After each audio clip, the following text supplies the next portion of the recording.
Hello everybody, today I'm going to be doing a video on my watercolour painting of Brier from my D&D comic. So, Brier is the lead character. She is the main character because I intended her to be the character that leads the plot into basically being dragged forwards. Sometimes when you're writing a character and you're intending that to be your main character, you really do need to focus on making sure that they are actually a character that's able to lead a plot.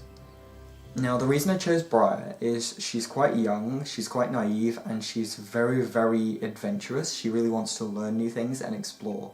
And that's a really easy character to help lead a plot that is based on D&D. So it's based on the idea of exploring and fighting evil and fighting different things and basically seeing a whole world. If you have a character that doesn't want to do anything and is very stuck in their ways, it's very hard to, other than with an instigating incident, make them go and pursue things. A good example though is, they tackle this very well in the Lord of the Rings series. You've all read Lord of the Rings, I imagine, but it's a good character to use to lead your plot onwards by using an instigating incident instead of the character's motivation. But I in this plot am using the character's motivation to get the plot going, and I'm also using character motivation to lead a lot of the characters together. Now, all of the characters in this plot are super different and super contrasting because I really want to make them as similar to a D&D campaign as possible. D&D attracts all sorts of people, and you always find in your D&D campaigns that you have so many different types of people coming together. I really wanted to have that feeling, and that feeling of camaraderie between all of the characters, even though they're all so different. So yeah, that's a basic explanation of what my reasoning was behind Brier, but let's go into her character a little bit more, and I'll talk to you about the painting as well. Now, Brier is 16 at the beginning of the plot, and she's just ran away from her home. She has an older brother, a considerably older brother, who is a little bit of a coward and doesn't really want to do much other than stay home and continue the way his life was. He has his reasons for that, but that will be covered in the plot.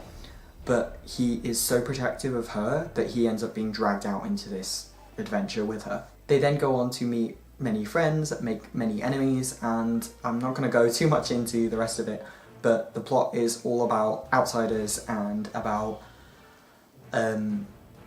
finding yourself through experiences you've had in life. So it's all about finding your truest version of yourself and trying to stay true to that, as well as finding people who are your home and your family, and finding people who you can choose to keep in your life. It's meant to be a very motivating plot, and it has a lot of ties into society today, but not enough that I would say that it was blatantly political in any way.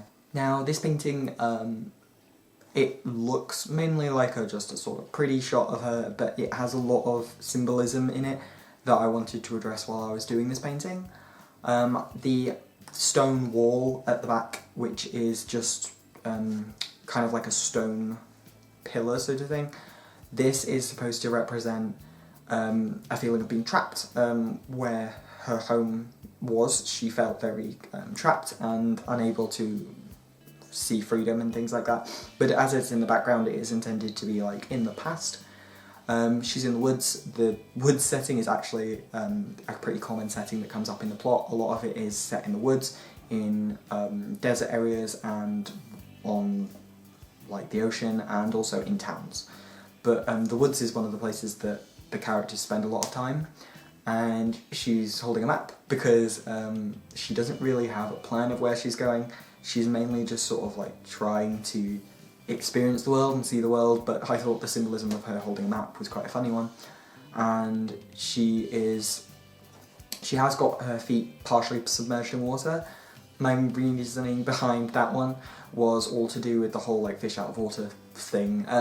So yeah, it's got a lot of weird symbolism behind it, but that's the reason for this painting. This is also the third painting in a series of 3 that I've done of the 3 main characters. We've got one of Beetle, who's the tiefling. I've got one of Nathaniel, who is the human that's her older brother.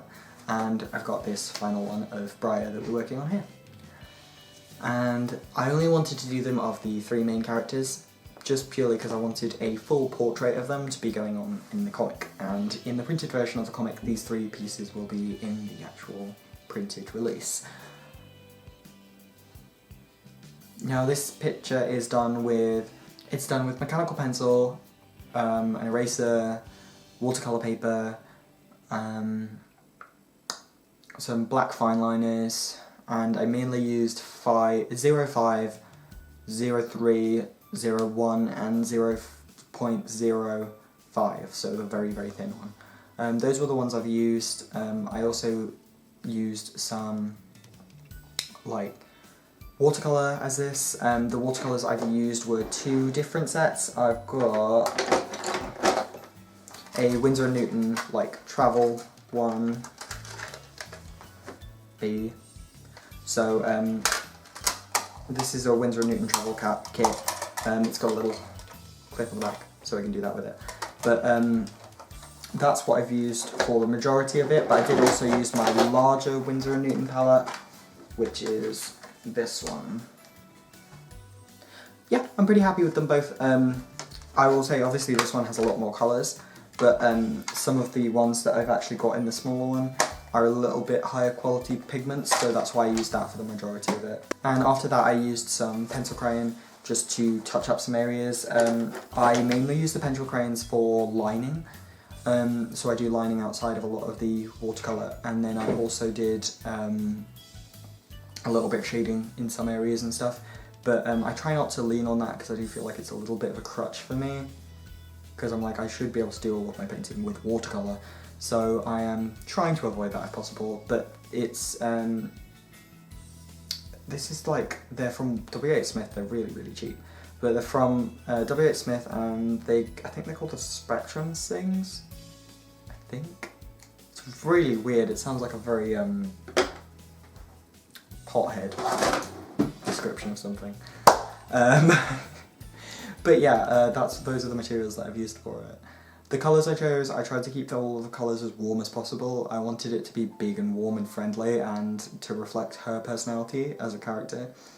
I settled on, for Beetle's image, a little bit more of the cooler colours, and a mix of cool and warm for Nathaniel, so I wanted hers to be really warm and really friendly, because it reflected her personality more.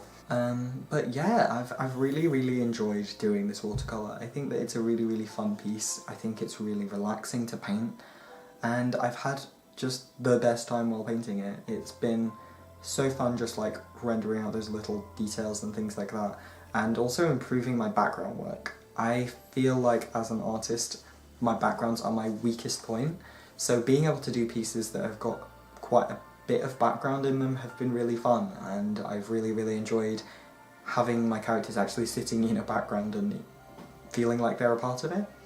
So yeah, I've really liked it. So that's the finished piece. Thank you very, very much for watching, and as always, please remember to be creepy.